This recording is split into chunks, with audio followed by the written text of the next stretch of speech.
Hold on, people. We are here breaking news. Kenobi and I waiting for Tucker Carlson to come on board with us here. We've got some questions with Tucker concerning this Iranian war. He should be on momentarily. Tucker, if you're here, are you still with us? Please come on board with us right now. Tucker, you there? Tucker? What the hell's going on, Tucker? U.S. Central Command announced just moments ago that the American and Israeli militaries are commencing with strikes on Iran. These strikes are reported to be planned to continue for the next several days. In fact, this may well develop into another phase of a full-scale war, a hot war, kinetic war, people dying, bombs dropping, missiles flying. We get it. And on one level, it's not surprising if you haven't been checking in on the progress of our war with Iran. But if you have been sporadically reading headlines about where we are and where this is likely to go, you may be a little bit confused, because we were just told the other day that a deal, the President of the United States told us that a deal with Iran is imminent. Any moment now. We've been hammering out the details. Our crack diplomatic team has been traveling back and forth to Pakistan, and we're very, very close. That turns out it's not true. Well, let me ask you a question about that, because here's my concern. My concern is with all things that's going on in the world. It used to be that we would be able to trust the media, not just the media, but governmental information sources like sitcom and things of that nature. Also things that are coming out of the Oval Office and out of the White House when we're being told certain things. Are you saying to me right now that you have a concern that we cannot trust what we're hearing from Washington? That is, and we counted, the 38th time the President of the United States has announced since March 23rd an imminent deal with Iran. That is crazy. So we really cannot trust what we're hearing from the President of the United States concerning a war where American people are dying, and we cannot trust sitcom, who is not telling us the depth of the American losses across the globe in terms of American casualties, American life, American bases. We just don't know what's going on with this war, and it's a scary feeling, Tucker. And like the other 37 times, this one turns out to be completely untrue for whatever reason, and we are back to bombing Iran. And Iran has pledged to respond, not by bombing the United States, because they can't, but by hitting our allies in the region, the 6 Gulf states who are our closest allies in the Middle East. And almost all of them have sustained tremendous damage, in some cases very severe damage, to military and civilian infrastructure. And they'll continue to do that. So this is escalating. The war is back on, despite repeated promises that it was over. What is this telling us then? So if America's fighting a war and we're being told that we're winning, and we're being told that our enemy is prepared to make a deal, and every time that happens, now 38 times, there is no deal, what does that tell us about our president? We'd already won. We could play you a lot of clips. No point really in doing that because it's depressing. We could play you all 38 announcements of an imminent deal. Again, you get the point. Give me something. But we can't resist playing just one from about 6 weeks ago. This is the President of the United States saying that victory is already ours, and we're all really only hanging around to increase the magnitude of the victory. Here's President Trump. We've already won, but I want to win by a bigger margin. But we have destroyed their Navy, destroyed their Air Force, destroyed all of their if you look at their anti-aircraft equipment, their radar equipment, their leadership is destroyed. We've destroyed everything. So it's hard to know which of those details is accurate or not, because that's exactly what I'm trying to say, Tucker. The problem is we don't know. The people that are in their homes every day, the people that are going to work every day, the little people like us, we come home, we turn on the news, we know that there's a bigger thing going on outside of our community and nation in the world. But we used to be able to at least trust from our government sources the inflow of information, especially from our president, which apparently right now I've got some concerns if he's telling me the truth. There has been really since February 28th, when this began, a total news blackout on the details of this war.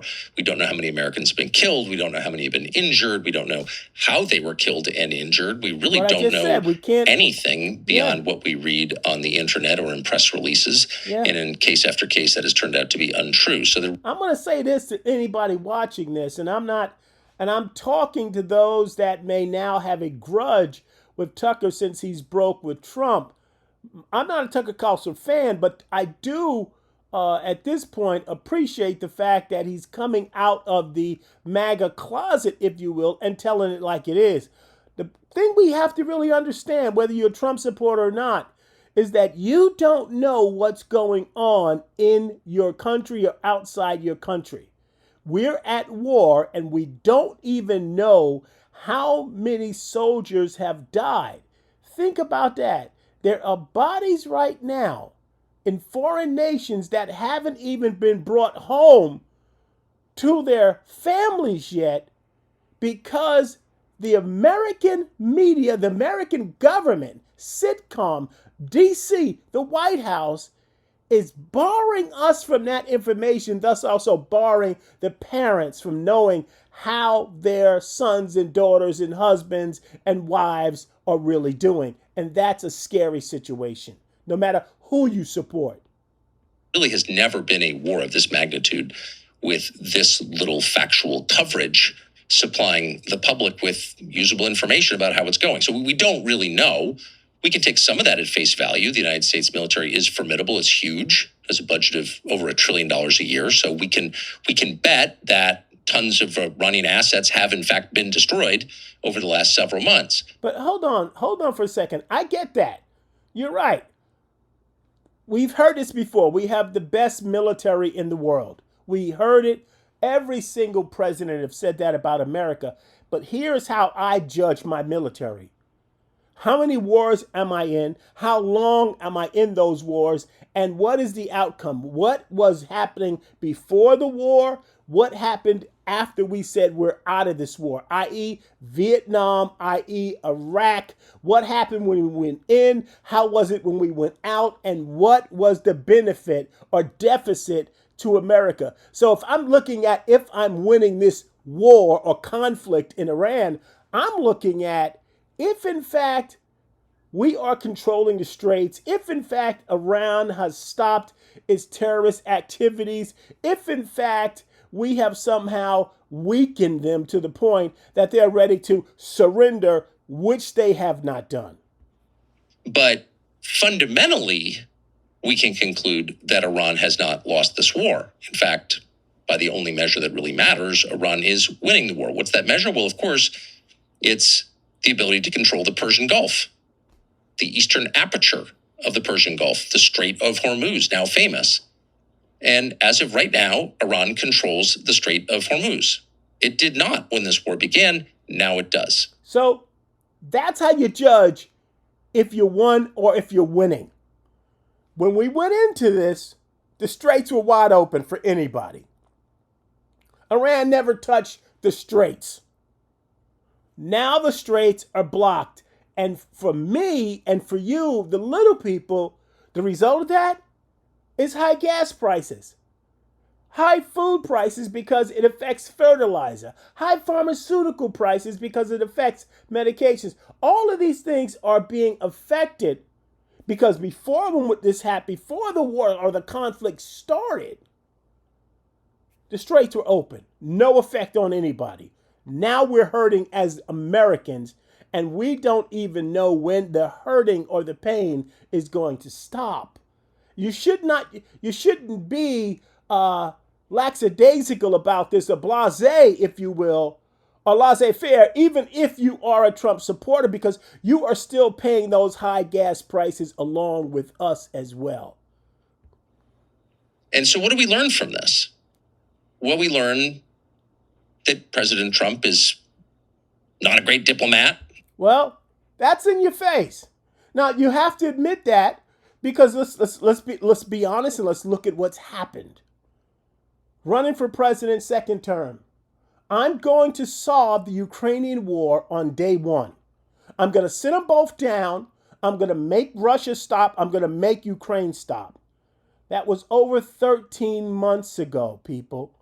And that war is still going on. And as a matter of fact, Marco Rubio said, we're just not going to get involved anymore. Let him, paraphrasing, let them just kill each other. It's not our problem. We got bigger fish to fry everywhere else. So he's not a good negotiator. This is the art of the deal, man. He couldn't make Putin do anything. Okay? And he tried to break Zelensky and embarrass Zelensky. But now we need Zelensky for their drone technology. And he says, we don't need Ukraine for nothing. Now, this Iranian war situation, we didn't have to even get into it. Iran wasn't bothering us. Let's be honest about it. Iran wasn't bothering us. We talked about this nuclear weapons, but in all this other stuff and their ability to make nuclear weapons, you must admit and you must agree that according to the JPOA, the agreement that Obama signed with Iran that was supported by all of our allies and even our enemies, Russia and China, they did not have the ability to make a nuclear weapon. And we had the right to go in and check Iran, investigate Iran with inspectors. Now, the president tore up that deal when he started his first term, i.e., at that point, Iran said, I can do what I want to do. There's no deal. And even with that, they were not bothering us. We got into this war because of Israel. We got into this war because Benjamin Netanyahu has a greater vision for the Middle East, and that is Israel as the primary superpower. He dragged America into this situation. He dragged America into a situation where months upon months, presidents all, for the past 5 presidents back, Netanyahu has tried to get them to agree to invade or bomb or start a war with Iran, and all of them except Donald Trump said no. Trump said yes. Again, and again, since we cannot trust what's coming out of the mouth of the president, sitcom, or the White House, the fact that they said that Iran was weeks away from getting a nuclear weapon, we will never know in this administration if that's true or not. And that should concern you. That should concern you. He's overselling this like it's an all-you-can-eat buffet in Atlantic City. Oh, it's going to be the best. And so it's tempting to kind of lay all of the blame at Trump's feet. And on one level, it is all his fault. He decided to do this. Whatever pressures he faced, it was his decision. And he has oversold America's position in this. And he is, in some very real way, not good at this. But that would be to minimize the profound nature of this moment. What we're really learning is not simply that Trump is a spotty commander-in-chief and certainly no diplomat and obviously not a deal maker. If you announce a deal 38 times and it doesn't materialize, you're not a deal maker. What we're beginning to understand, unfortunately for the rest of us, are not just the limits of Trump, but the limits of American power. That's what we're actually learning, how limited the United States is in what it can do and how it can project its will abroad. Let me expound on that, because that is a very important thing. What this war has done, with 38 times of we're going to make a deal and not making a deal, with the Strait of Hormuz being open before and closed off now, where even the most powerful military in the world could not force Iran to open it. It is a cloud over America that will forever show that we are not as powerful as we claim to have been with our military. What's happened here is the shine, the glow, the glory of America in terms of our power, our might. Don't mess with us, don't go too far, has been shaken. Which means that every smaller country, every smaller terrorist that would have never thought of messing with America right now looks at us weaker than it did before. Why? Because with all of our guns and all of our ships and all of our missiles, we cannot open the straits. With everything we threw at Iran, killing off regimes, killing off the Ayatollah, and all this other stuff that we've done, isolating, assassinating all of the leaders, they're still in the game and they're still winning.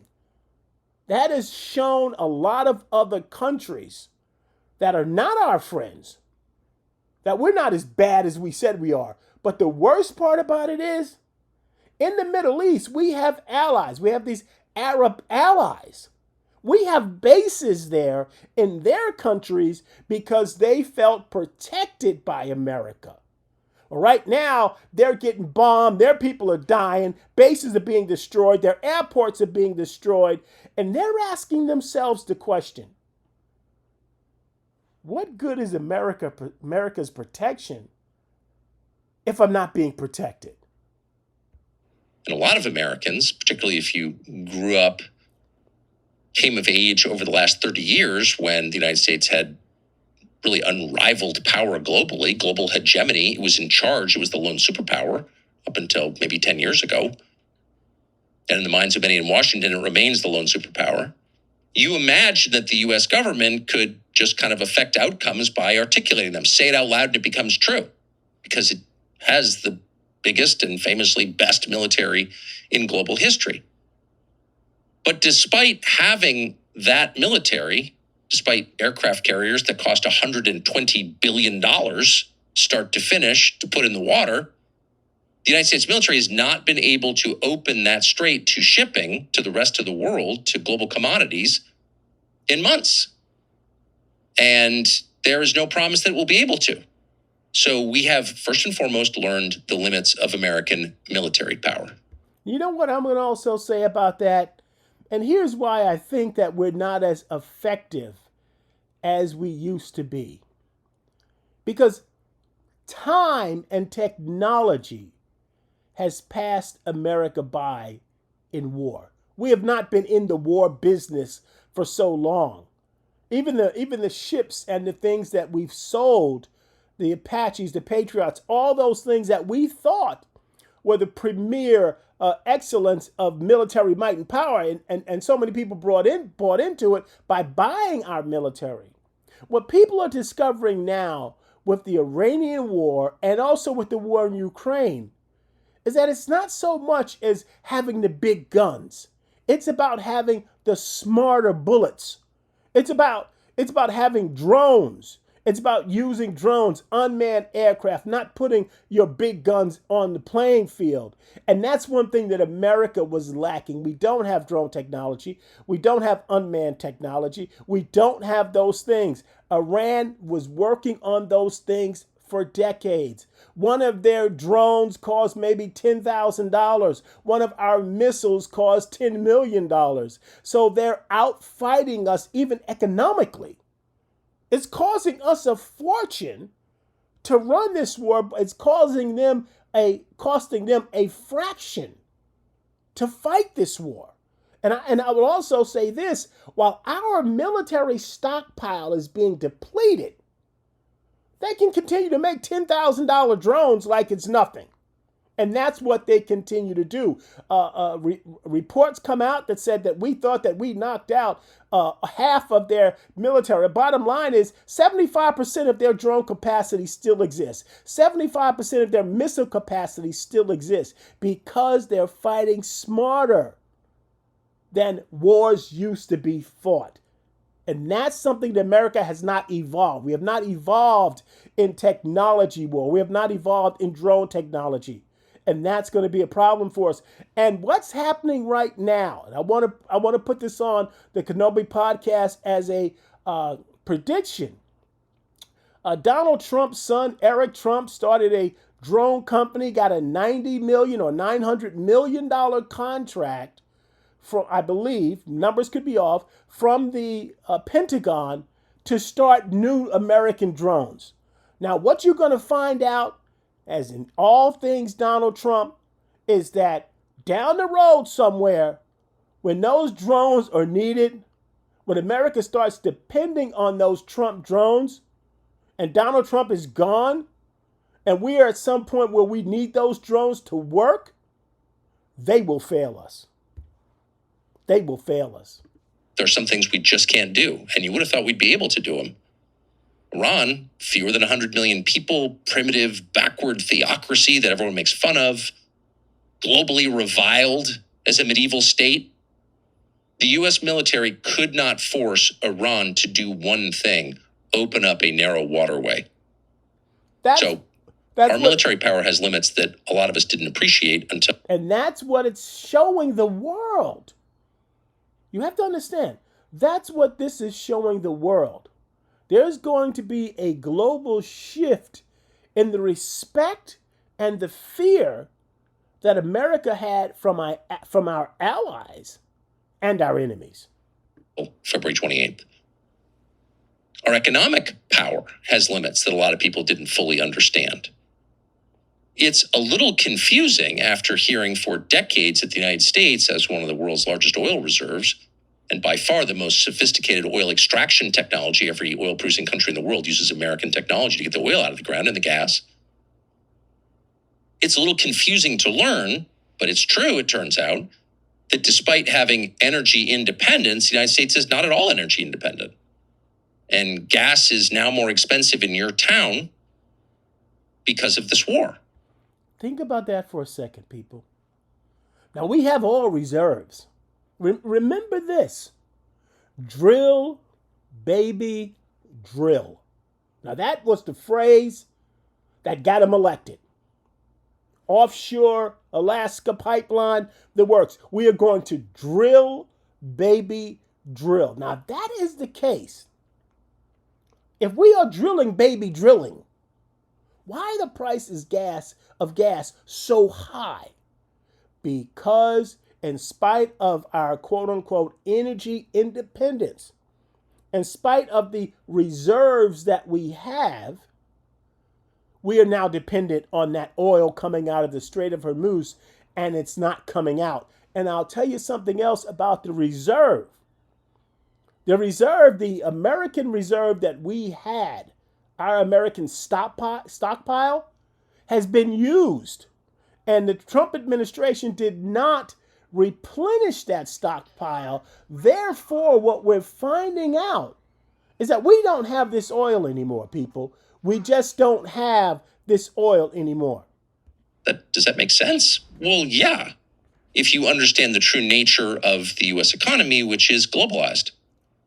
The United States economy, like every other economy on the globe, is linked to the rest of the world and dependent on the rest of the world. And so while conceptually the U.S. may have enough oil and gas to meet its own needs, in real life, the price of Brent crude set on the global market determines the price of gasoline in your town, which is another way of saying Iran has massive power over the United States economy. Who knew that? We spent decades hearing about how Iran was a military threat somehow. Not an economic threat. We were being told that they were a military threat for nuclear weapons. Now we're finding out it's an economic threat. Because with that, they control the trump card, if you will. The trump card of Iran was the Straits. This sanctioned backward country was going to nuke us for reasons that were never exactly clear because they hate our freedoms. But we thought of Iran, most of us who listened to the media thought of Iran purely in military terms. Iran is crazy. Iran is heavily armed. Iran is a theocratic Shia death cult. And they want to kill us. And we should worry about Iran's military power. Well, here, according to the president, we've eliminated a lot of Iran's military power. Its Air Force and Navy, who knew they had those? But they're gone in any case, according to him. And Iran is still exercising power over the United States, not just because it's slamming our enemies with drones and missiles, but because it is affecting the price of energy in our country thousands of miles away. And that illustrates a really important truth. And it's, wait a minute now, because that's a very important point. Think about this. There's no way Iran can ever make a missile that can hit America. Okay? Even their intercontinental ballistic missiles. The reason why there was a test that was done that showed how far it went, that's because they stripped the missile down. So they can't missile us. They can't hit America. But let me tell you how they are hitting America economically. Our country never saw that coming. Which is the United States is not independent on any level economically because the United States is part of a global economic system that the United States promoted and benefited from in some ways for many decades. So we are ensnared by globalization. There's kind of no way out of it, at least in the short term. You may want to ignore what happens in Iran or the Persian Gulf and say, well, we can meet our needs, but you actually can't. And not just with energy, with every manufactured product, starting with pharmaceuticals and ending with automobiles. All of it is dependent on free trade between nations, on globalization, which again, our country promoted and has benefited from. But now we find out that we have a lot less economic power than we thought we did because we're not in control. Control is actually in the hands of international markets, whatever those are, but it's not in our hands. And the third area in which American power has been radically reduced, obviously, is its moral power. Which nobody talks about. And this is the strangest thing for me. The moral power that he speaks of. America used to be looked at as being ethical, spiritual, honest, mom and apple pie. Most countries model its democracy out of America. It's a guardrails. It's spiritual, and no matter what religion, but it's moral guardrails. It's conscience. A country's conscience was really framed work around America. What we do and what America will not do. What lines America will not cross that other countries, who we used to think was morally beneath us, would do. For instance, Russia right now has been hitting civilian infrastructure throughout this Ukrainian war. And they have not, when I say infrastructure, I'm talking about things that everyday people need to survive who are not involved. I'm talking about energy plants. I'm talking about oil plants. I'm talking about farming areas. I'm talking about also hospitals. I'm also talking about apartment complexes. I'm talking about schools where children go and play every single day. These are war crimes. Now, these used to be lines in a war that America would not cross, and no one would dare think that America would cross these lines. But people, we have to admit that we've crossed the Rubicon when it comes to our global moral authority. And let me tell you something else. Not just, we can look at Russia and say that they're committing genocide, and no one's talking about the genocide that's being taken out and being executed in Israel against Gaza. They are eliminating a people.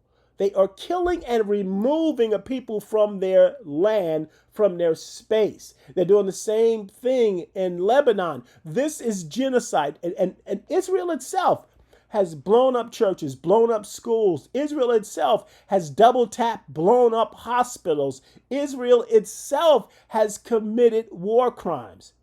Now here's the problem. There used to be, you see, no matter what political party we used to have in America, Democrat, Republican, it didn't matter. We all shared that moral compass. No matter what side of the fence you were on, we all had that same Unitarian belief that America respected life and America respected people. And one thing America will never do is we won't hit hospitals, we won't hit schools, we won't kill children. And even though that has been proven false, that in this conflict we have blown up schools with schoolgirls and children, like other countries that we used to look down on. There is no American outcry. There is no unity between the parties saying that this is wrong, Mr. President, that this is not what America does. There is no outcry from the people, from us, from everyday Americans. It seems like we don't care. It seems like we're not interested. Our mothers, our fathers, our wives and husbands, we don't seem to care that parents lost their children because America bombed a school with girls in it and children. No better than Russia, no better than Kim Jong-un, no better than any other country, no better than Israel. It seems like America has, and this is the bigger problem. Yes, we can talk about this globally and how the world views America. We have lost that. People look at us with disdain. I'm telling you right now, it's unsafe to travel outside of America because nobody likes Americans. Because we are killers, Mr. Wick. Because we kill innocent lives. Because we take innocent lives. We kill people in hospitals, in schools, apartment complexes, the same way other countries do and regimes do that we used to look down on. It's not safe to be an American outside of America unless you could control your own security. But what does that say about America, Americans?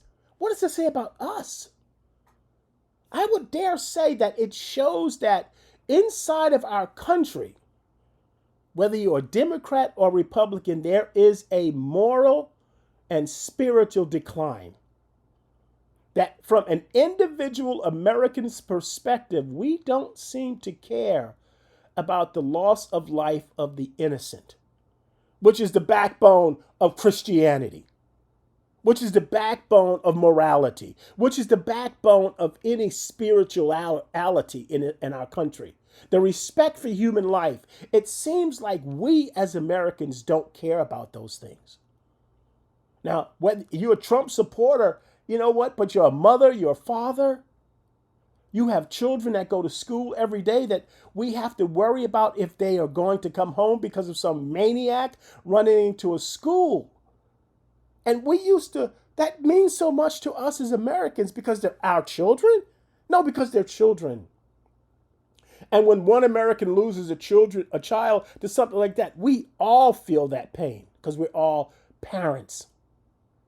But now we don't care about that anymore. That speaks to the moral and spiritual decline of our country. That's the bigger picture here, Tucker, that you're not talking about. Maybe you will expound on it a little bit more for me. But what that's saying to me is that spiritually America is declining.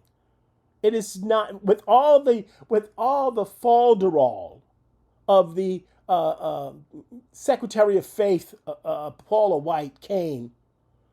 Oh, who would trust a person with the last name Kane? Okay, I'm sorry, I digress. But with all this spirituality coming out of the White House with Franklin Graham and everybody laying hands on them and praying and let's make America great again and Bible again, and they're reading the Bible online and he's reading the Bible and he's calling America back to God and all of that stuff that's happening. The Bible says that that's a form of godliness, yet denying the power of God. Because if you accept the power of God, then you are obedient to God and God's word. So there is a spiritual decline here. That speaks to the end times, Tucker.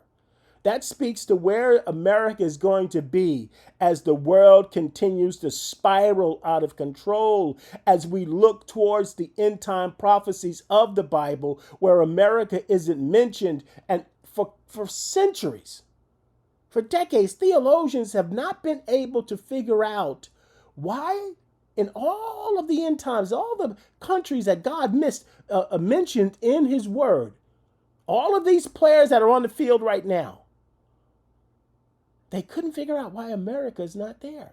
And you know why they couldn't figure it out? Because at that time when they were trying to figure it out, America was moral, America had a spiritual compass. America had a biblical foundation in right and wrong according to the teachings of Jesus. But we don't now. See, these theologians of the past never anticipated that America would lose its spiritual and moral way. Which conservatives spend a lot of time making fun of. Moral power, what's that? We don't have to be loved, we have to be feared. But it is also true that those very same people, in fact, acknowledge it when they say America is exceptional. It is a beacon of freedom to the rest of the world. People look to the United States as an example of what we'd like to be, and that's why the majority of global constitutions copy ours, our system of government, liberal democracy. And all of that rested on the idea that the United States, while flawed and capable of fomenting coups and assassinating people, kind of went out of its way to pretend it didn't. Why did the United States pretend it didn't? Why did the U.S. government do these things? Because of the image of America. Because we wanted to protect that image. We cared about our public relations outside and inside. We cared about how we felt about our own country. We wanted to be proud. We wanted the leaders who did all these covert acts knew that the Americans at the time wouldn't stand for it. Because you see, we were naive. We believed even that our country would never do things like coup regime changes and assassinating leaders and things like that.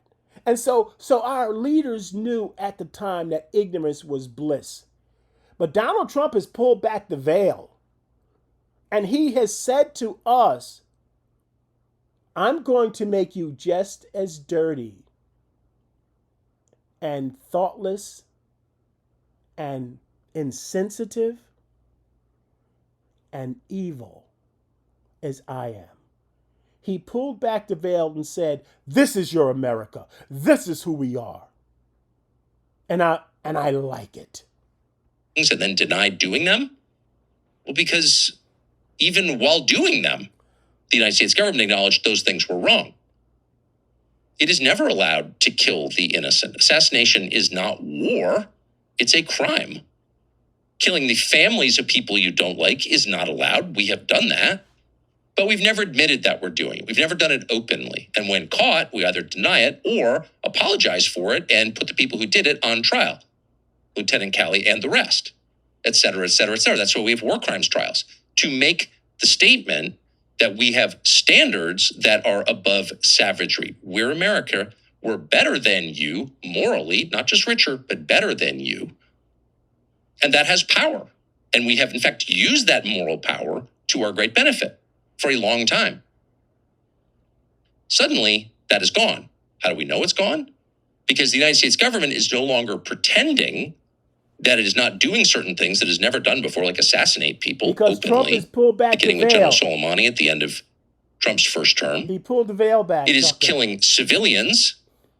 It blew up a girls' school attached to the IRGC naval base in the opening hours of the war and never apologized for it. Not one time did anyone from the U.S. government say, well, that was awful. Sorry. Not one time. That's just the cost of war. Matter of fact, the president said that the Iranians blew up the school themselves, Tucker. That's what they said. But again, he's just dovetailing on what I'm telling you. It's because our president has pulled back the veil. And when he pulled back the veil, there was no outcry from America saying, no, this isn't us. Because he has captivated half of the country to believe that bad is good and good, moral good, is bad. And I say that to say that Trump supporters really need to, as Haggai say, examine their ways and take a look at their moral compass. And especially if they're claimed to be Christians, to take a look at their spiritual compass. But Tucker, I'm going to also mention something before I let you go on that you didn't mention. And that is when you said we lost our moral power. That's another, but let me tell you another way how we lost it, not just by blowing up the schools and committing war crimes. Okay, we actually also lost our moral and spiritual authority in the world by doing something legal. And you know what that was? We stopped what we called in America its global soft power. That's the power we had to influence different nations by showing Americans compassion. The American compassion for human life, the American compassion for suffering across the globe. And so the soft power was us giving money to dig wells so people can have decent water, us sending money for research to keep Ebola down, us sending money to keep diseases out, us sending money to Sudanese for the children to have lunch, us sending medicines all across the world. That was also part of this moral and spiritual global power that we had, because it showed a nation that was built and had a foundation of quote unquote compassion Christianity. It didn't matter where you were in the world or what spiritual belief that you had or what religion you had. If you were hurting medically, if you were hurting your infrastructure, if you were hurting food, if you were starving, if you were dying with diseases, America would be there. And all of that was cut by Doge. And people have died all over the world because of those cuts. And when those cuts came, again, Tucker, there was no American outcry that says, no, this is America. We will take care of the sick. We will take care of the hungry. It's who we are. It's the foundation or the cornerstone of our Christian society. As a matter of fact, people said that those cuts were good. And again, that's where I'll say that the Trump supporters, especially those that say they are Christian, need to really go back and check the Gospels and line the Gospels up with killing USAID.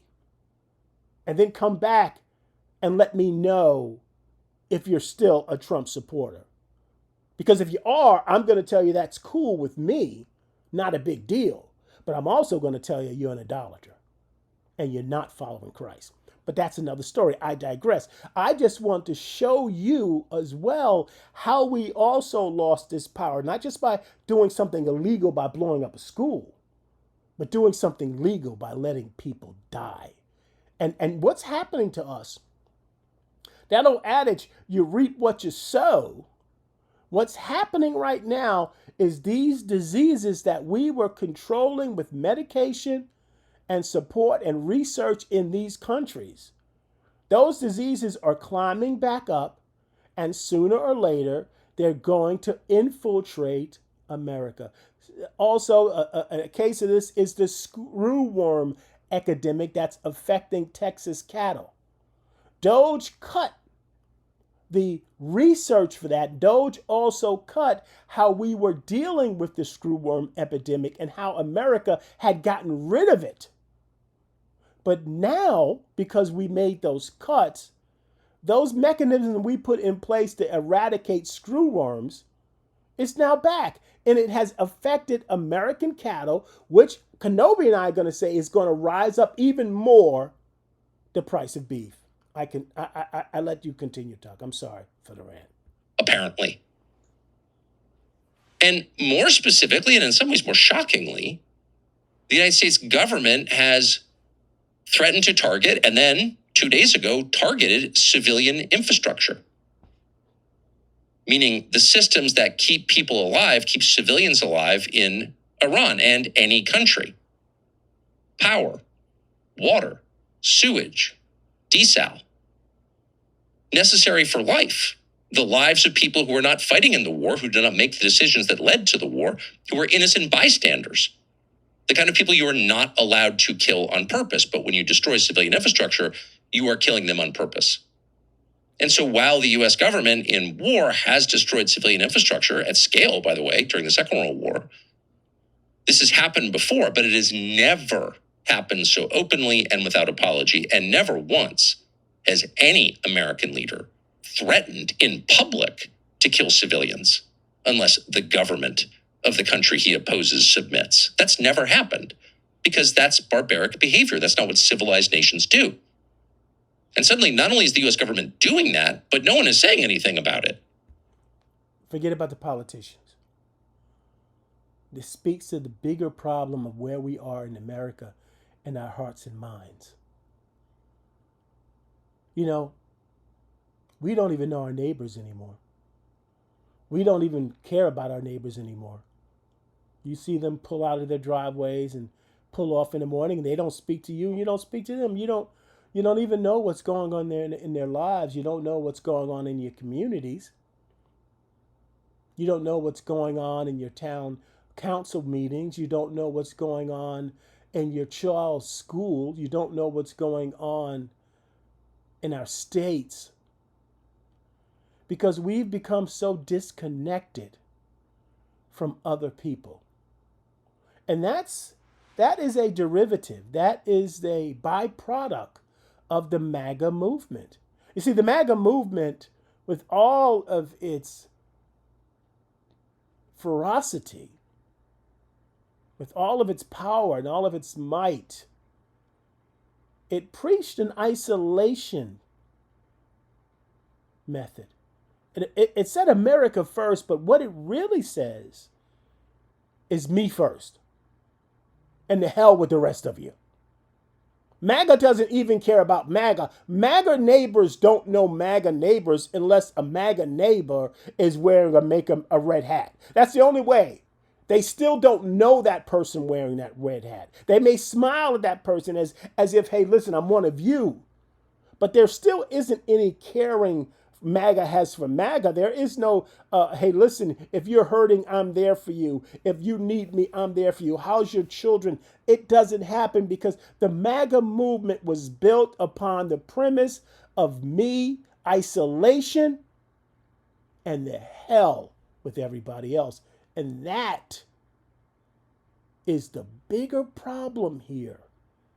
That it's a silent spiral of the conscience of America, the heart of America, or what Joe Biden said, the soul of America, our character. Who we are as a people is being questioned and challenged, and we are losing. That's just fine. And is also, of course, because why wouldn't you at this point, it's threatening nuclear strikes against entire populations, or as the president himself said, civilizations. Now, let's hope none of that happens. Yeah, but hold on for a second. Let's not gloss over that, Tucker. When have you ever heard that before? What president, Democrat or Republican, said that they would blot out an entire civilization? What president ever said, I will put them back into the Stone Ages? Now, let's be honest. Ronald Reagan never said it. George Bush Sr. never said it. The other George Bush never said it. Barack Obama didn't say it. Bill Clinton never said it. But imagine if Barack Obama would have said, I am going to bomb them back into the Stone Ages. I am going to wipe them off the face of the earth. I'm going to destroy an entire civilization which alludes to the use of nuclear weapons. Can you imagine, and be honest, the American outcry? Could you imagine in Washington, in the House and the Senate, Republicans and even Democrats, the outcry against any other president that would have said such a thing?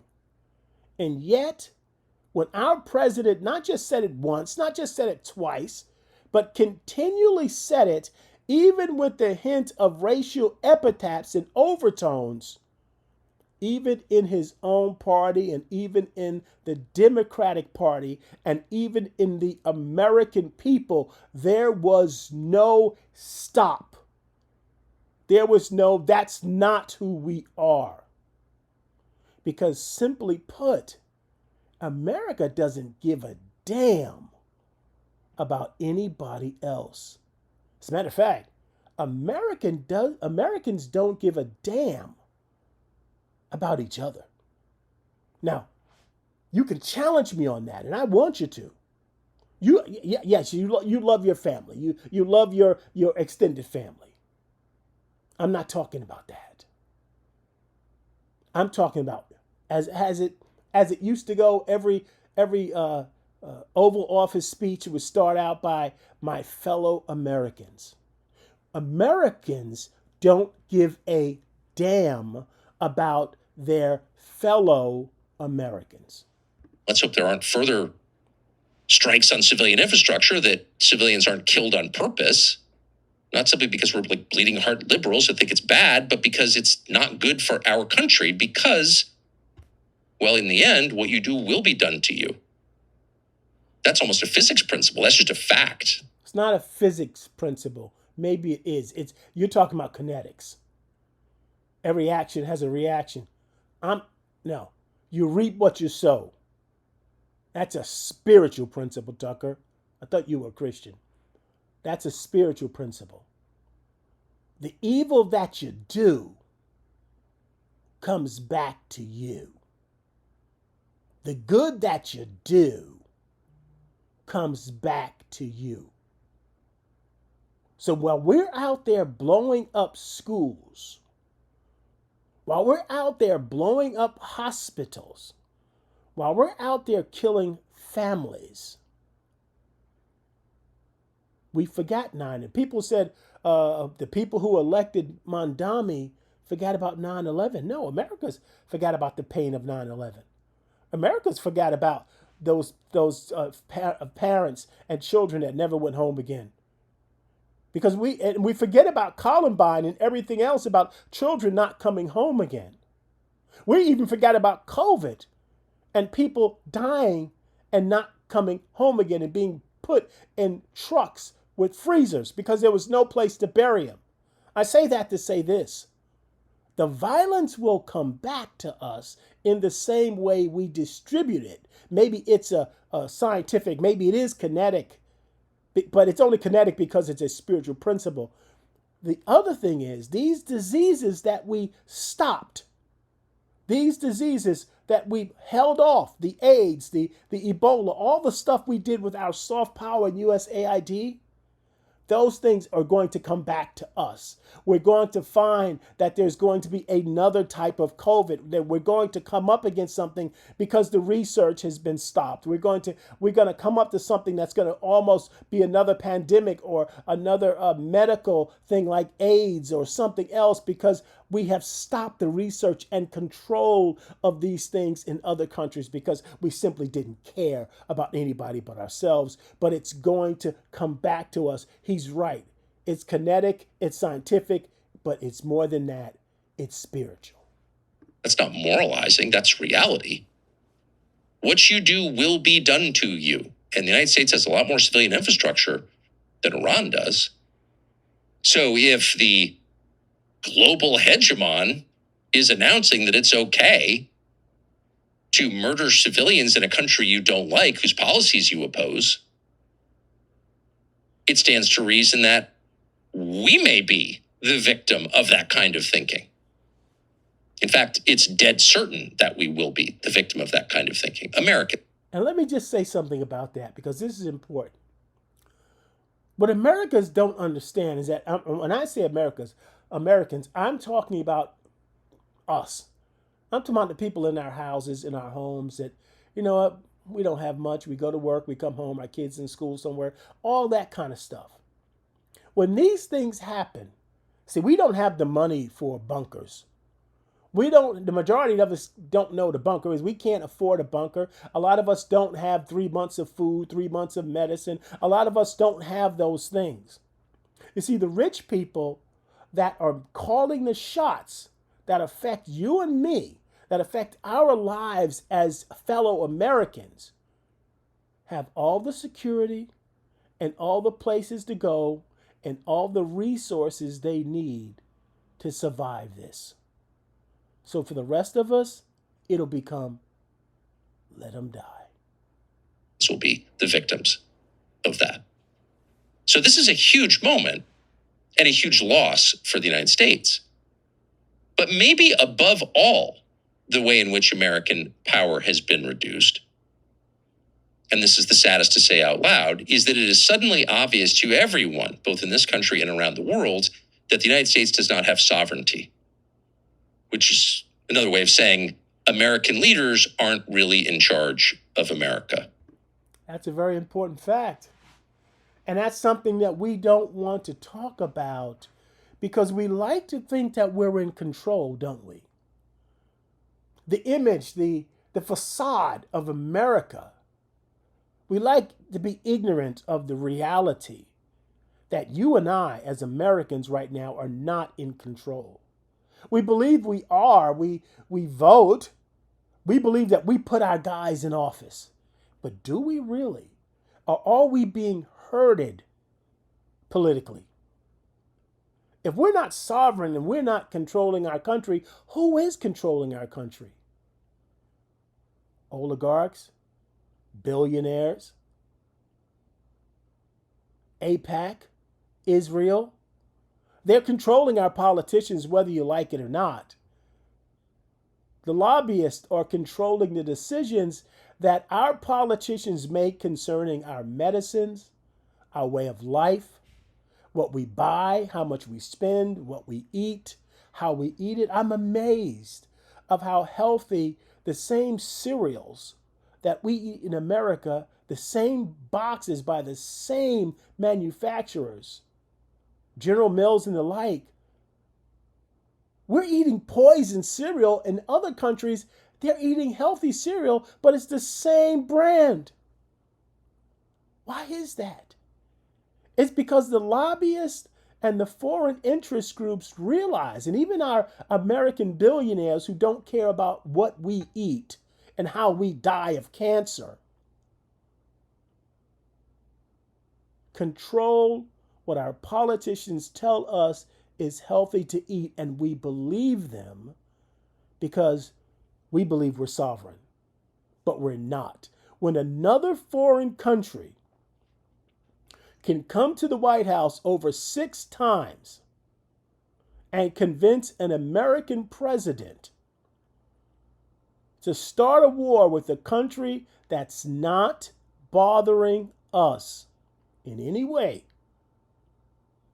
we are not in control. When a foreign nation could give our president a $400 million check and put their military bases on American soil, we are not in control.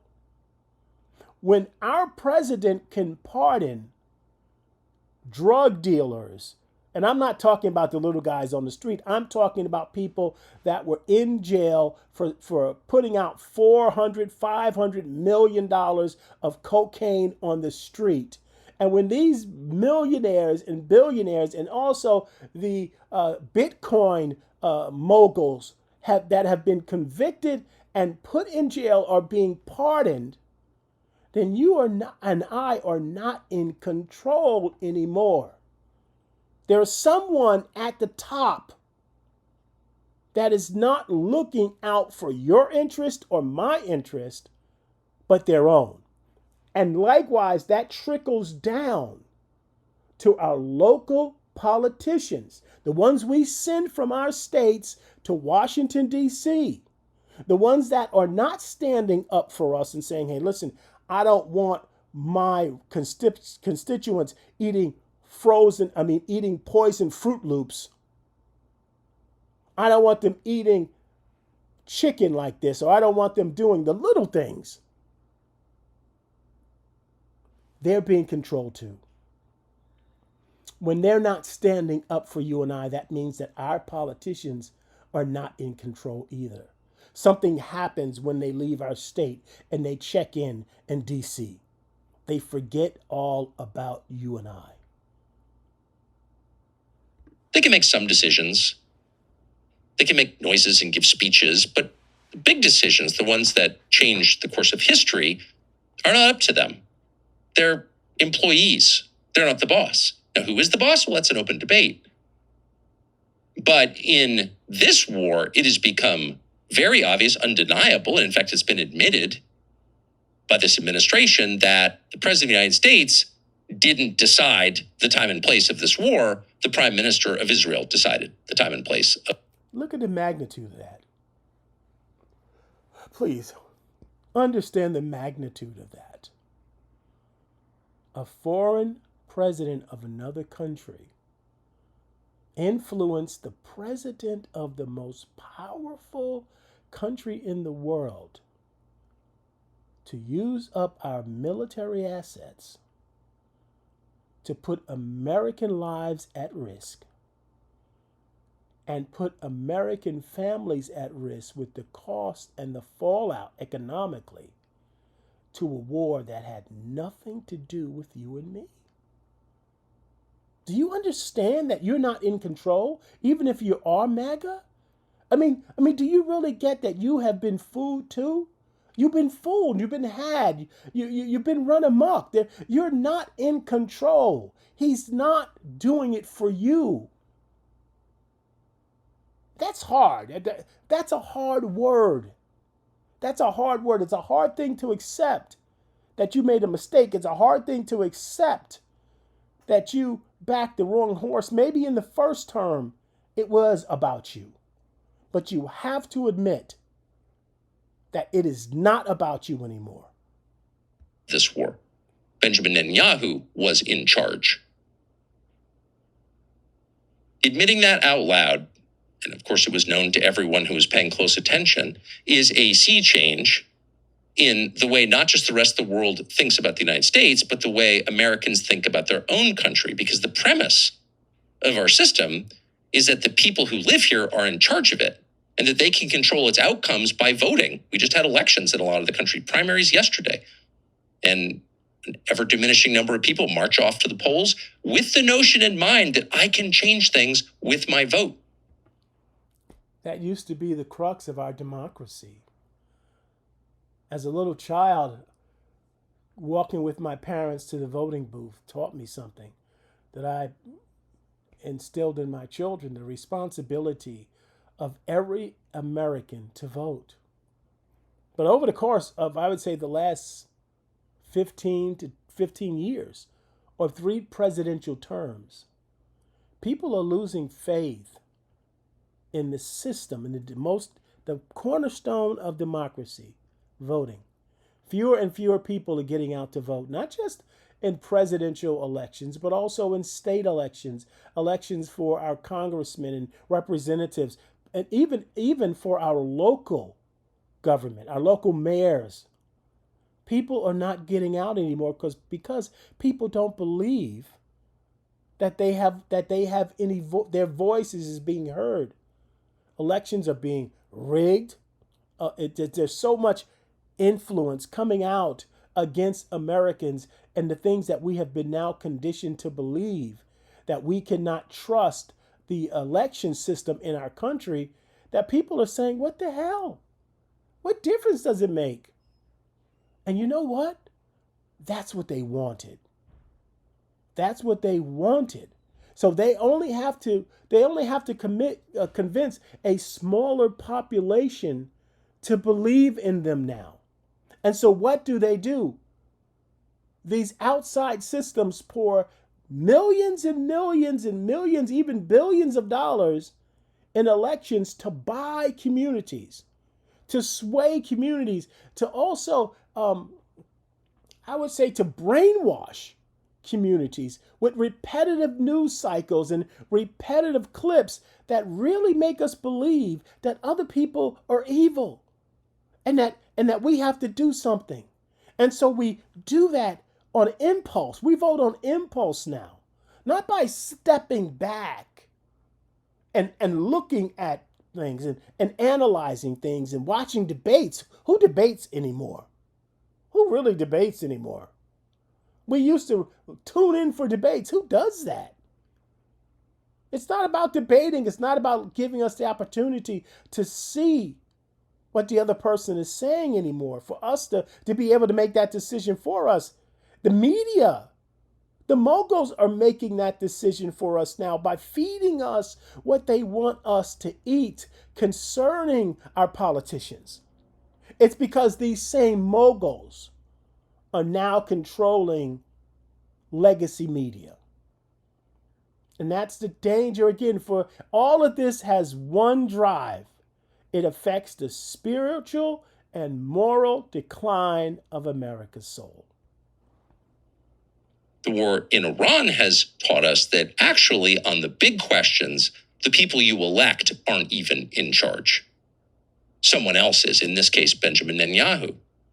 What are the long-term effects of a population understanding that voting doesn't make any difference? Well, it's hard to know. We've never been here before in 250 years. I'll tell you what it's going to result in. We become fodder. We become casualties. We become statistics of people that will die off by disease. Sooner or later, they'll start trying to take our children back to war. They were talking about a draft. And it's going to create an atmosphere in America where it takes us back to a time of violence and terror.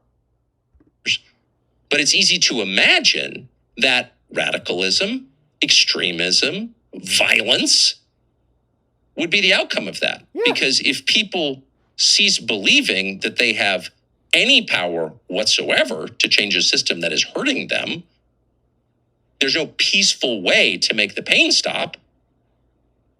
They will use non-peaceful means to get what they want. Democracy, famously, is a pressure relief valve. It keeps people calm. You may not like what's happening right now, but just wait till the election and you can change it.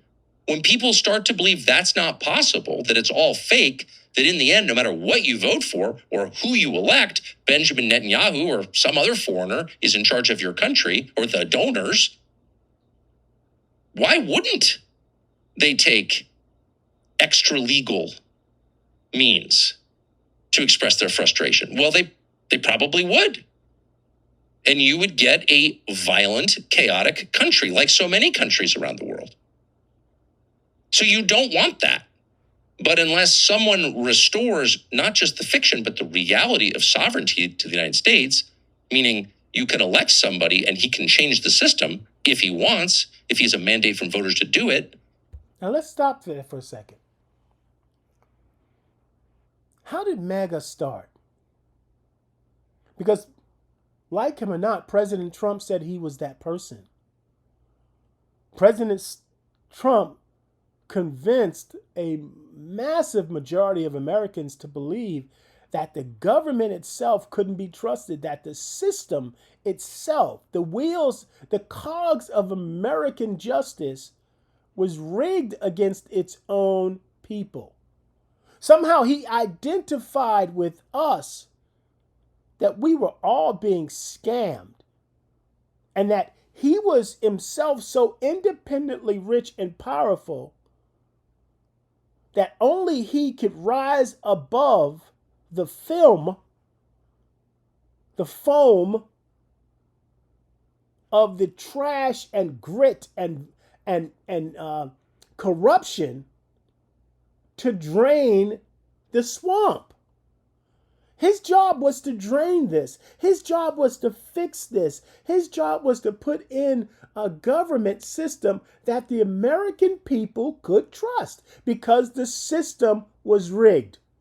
Our government, our political system was rigged. Our economic system was rigged. Our justice system was rigged. And he was going to fix it. He said, only I can because I'm already in the system. I know the system. And now I'm above the system. 15 years later, now 2 terms. The system that was rigged when he started is just, or if not more, rigged and corrupt now. And whether you're a Trump supporter or not, you have to look at that. He is not draining the swamp this second term. He is pouring more filth into the swamp. He is putting more corrupt feces into the swamp.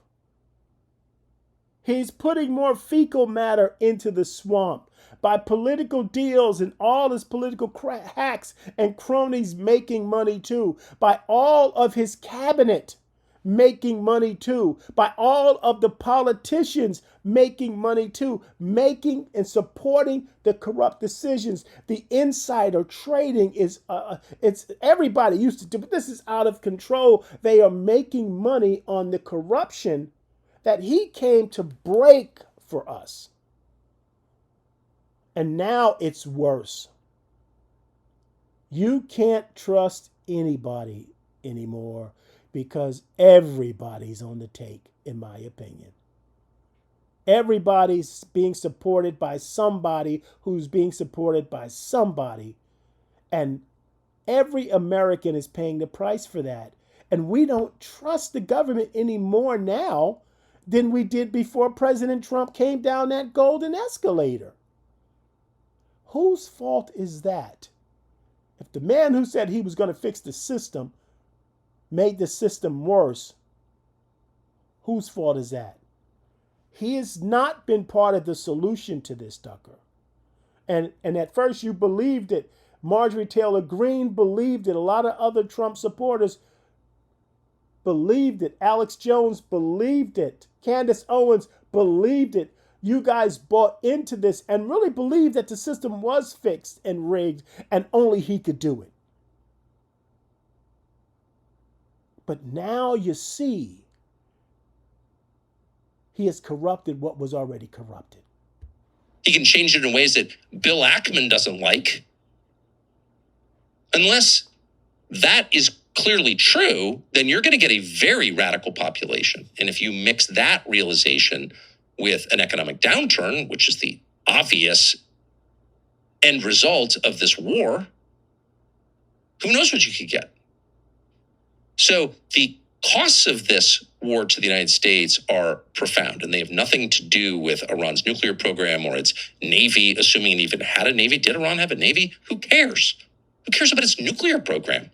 Actually, Pakistan has a nuclear program. Lots of countries you don't think should have nuclear weapons, including Israel and France. Yes. Have nuclear weapons. What matters in the end is whether the United States survives in recognizable form. And this war makes it less likely that it will. Not certain. It's not lights out or anything. But we are clearly on the road to radical destructive change in the United States.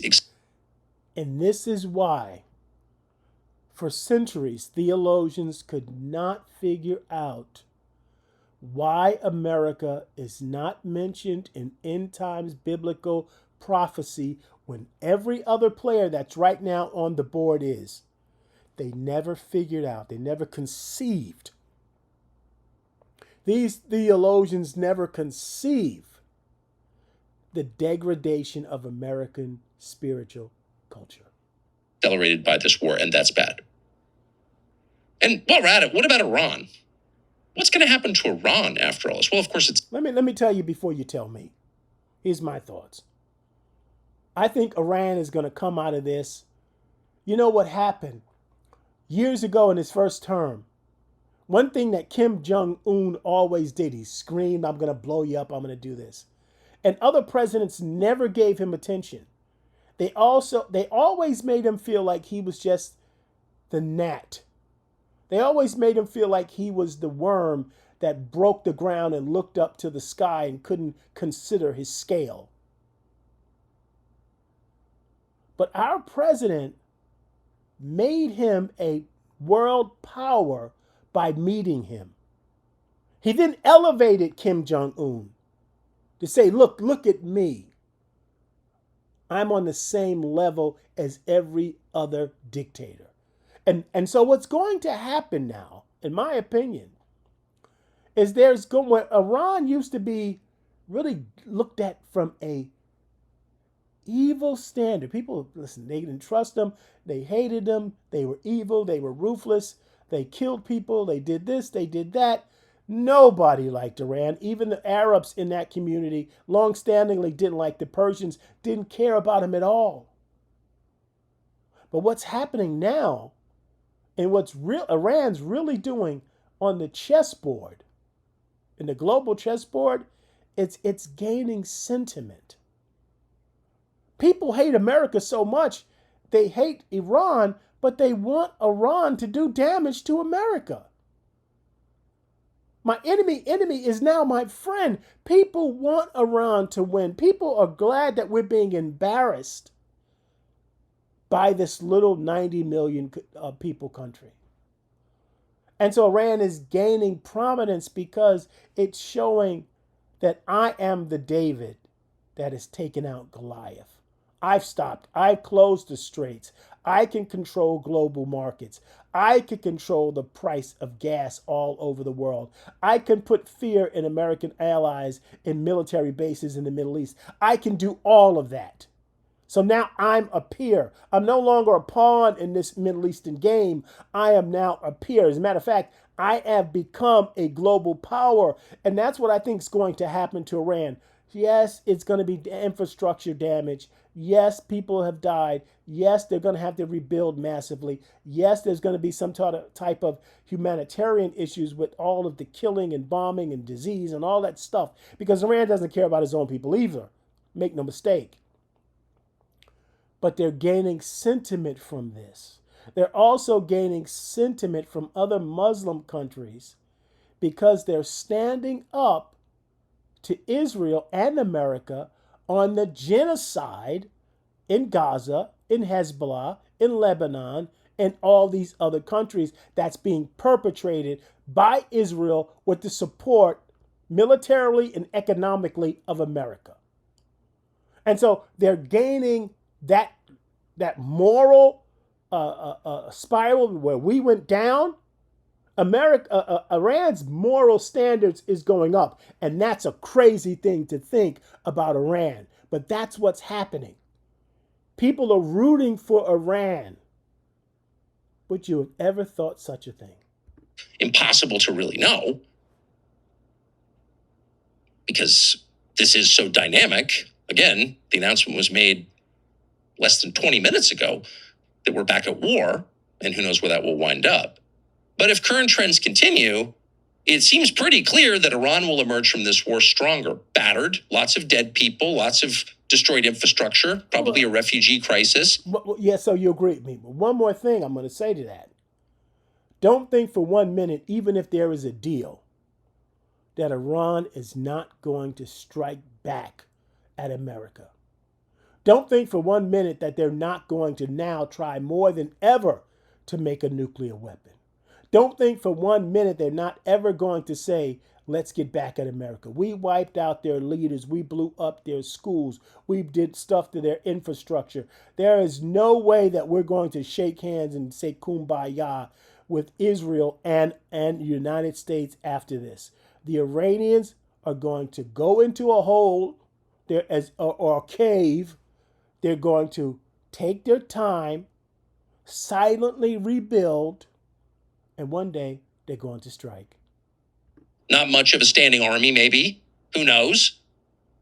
But it is very hard to believe that Iran will emerge from this without control. Maybe shared control with Oman, but still control of the Strait of Hormuz. And that one fact alone makes Iran a global player in the globalized economy. There is no getting around the fact that if you want to get your commodities out of the Gulf, through which a fifth of global commodities flow, energy, petrochemicals, you're going to have to deal with Iran. So that means that after months of war with Iran, this rogue state, this Middle Eastern North Korea run by crazy people who are cannibals or throwing gays off buildings for fun, that country becomes almost inevitably a real country that other real countries deal with as a peer country. Because with this spiritual and moral over, bad is good. Iran is bad, but now it's going to be looked at as good.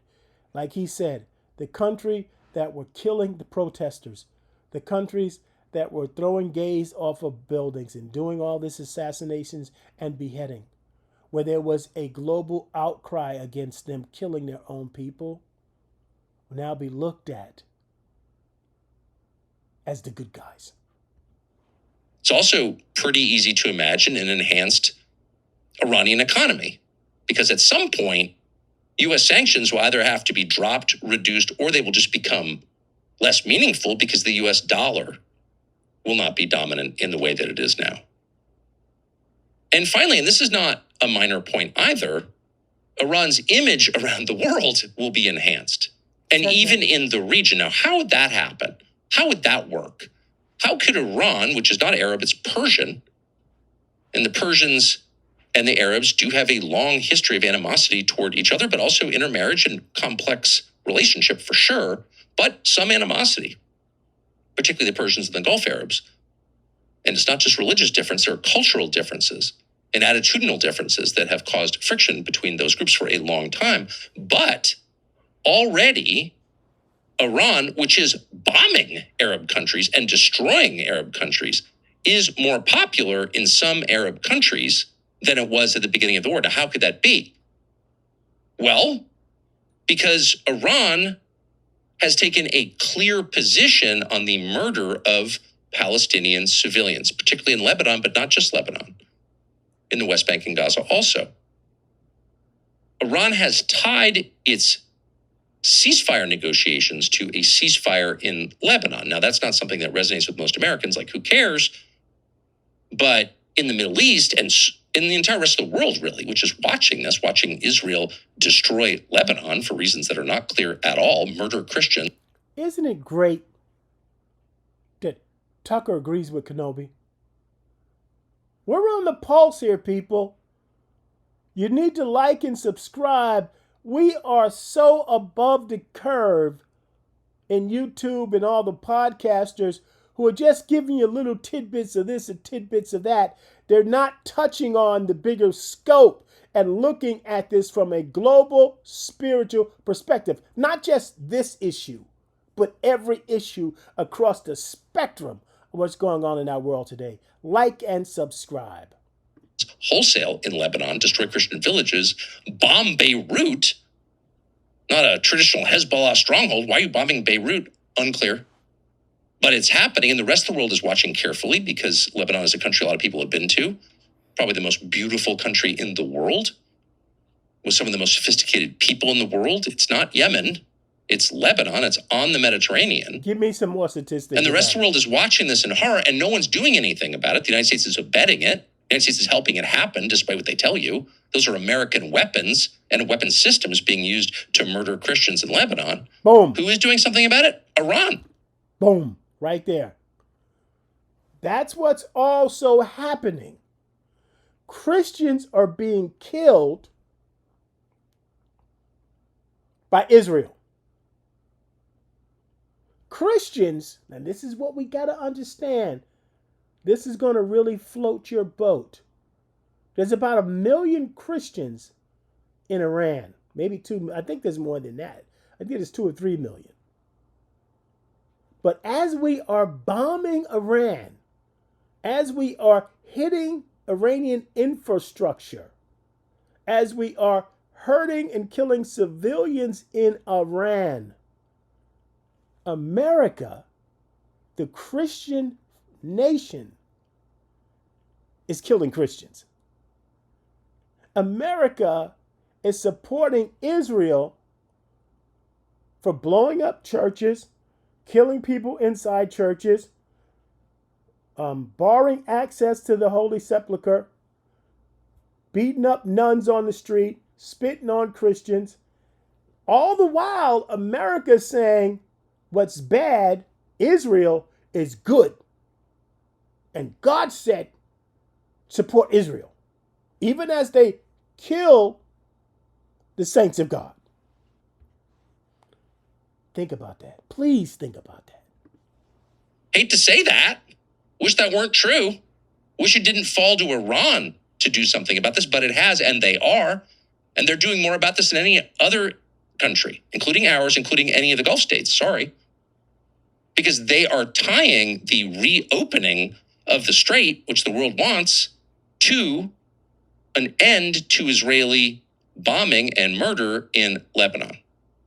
So in the eyes of the region, whatever people hate about Iran, and there's a lot that the Arabs hate about Iran, they are uniquely standing up for the Palestinians. The mass murder in Gaza, the genocide in Gaza, and history will record it as that. It is genocide. It is a state policy to eliminate a people and transfer them out of a land. It is genocide by any definition, is the biggest thing that is happening at this point in history. It is the biggest thing. It is the thing about which the most will be written going forward. How did the rest of the world watch this and do nothing? How did the United States back this? How did the United States become the only country on the planet, other than Israel, to approve of this genocide? These are questions normal people will ask fairly soon. They're asking them now. And Iran, for all of its many faults, as an American, it's painful. I really believe, Tucker, sorry to interrupt, that as theologians look back 10 years from now, as we are closer to the imminent return of Jesus Christ, which means we are closer to the global catastrophe of World War III. We are closer than the imminent rapture of the church. We are closer to the invasion of Israel by Russia, all biblically prophesied. We're closer than ever to all of these things. As theologians look back 5 years from now, they're going to wonder, they're going to know that the biblical turning point in the end times, the switch that went on, was America's decline. To admit this, has tried to do something about it. So long term, that doesn't hurt Iran, whatever their motive for doing that. That does not hurt Iran. That enhances Iran as a state. So the whole thing, like so much of life, has turned out to be exactly the opposite of what you thought. You initiate a regime change war against Iran. You kill its elderly cleric head of state. You blow up a girls' school. You sink its ships. You decapitate its air force, whatever that was. You unleash the full fury of the largest military in human history on this country. And in the end, almost inevitably, that country becomes stronger and the countries that attack it become weaker. Boom. Again, only in real life do ironies like this exist, but they are everywhere. In fact, that is the story of life. The opposite happens. Who could have called this? Who could have seen this coming? Well, certainly almost no one in Washington saw this coming. Give me some credit. Because they've been talking about this war with Iran and the need to decapitate Give us some Iran. credit. Do something about Iran. America's biggest problem is Iran and their proxies and the Houthis and Hezbollah and Hamas. Give me some credit. Yammering on about this at the Brookings Institution and CNN and the Atlantic Council and every place where midwits with overpriced degrees gather to talk about the world that they don't understand, whose languages they don't speak. But whenever they gather in Washington to talk about the world, Iran is at the top of the list of problems we must solve. And in almost none of these gatherings has anyone piped up to say, well, wait a second, if we do that, the opposite will happen. Iran will become more powerful, it will become less powerful. Almost nobody said that in Washington. Literally almost nobody. And if there is somebody, who is that person? I'll tell you, because you didn't say it. It's me. It's Kenobi. It's the Kenobi podcast. We have been saying this for the past year, 4 years. We've been talking about it in our playlist, in the End Times playlist of the Book of Revelation. We have been saying this in our political side of our politics, in our playlist, Politics in Our Society. We've been talking about this in our playlist, Religion in Politics in Our Society. We've been even talking about this with you, Tucker, over the past couple of years in our playlist, Kenobi and Tucker. So the bottom line is, who's been talking about it? I have.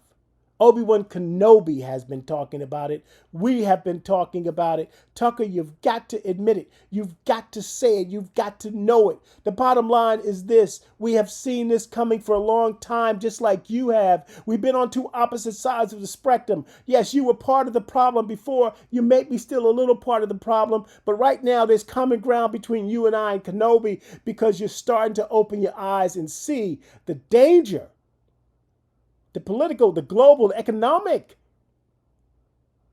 danger that our country's in.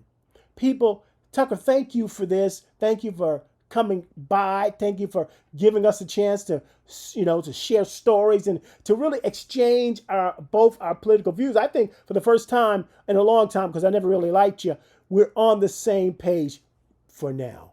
We'll see how things go. Thank you, people, for looking at this. I hope you liked it. Subscribe to our podcast. We give you a lot of things here at the Kenobi Podcast. We don't play around. We give it to you straight. We give it to you true. We give it to you hard. And we give it to you fast. That's why he's Obi-Wan.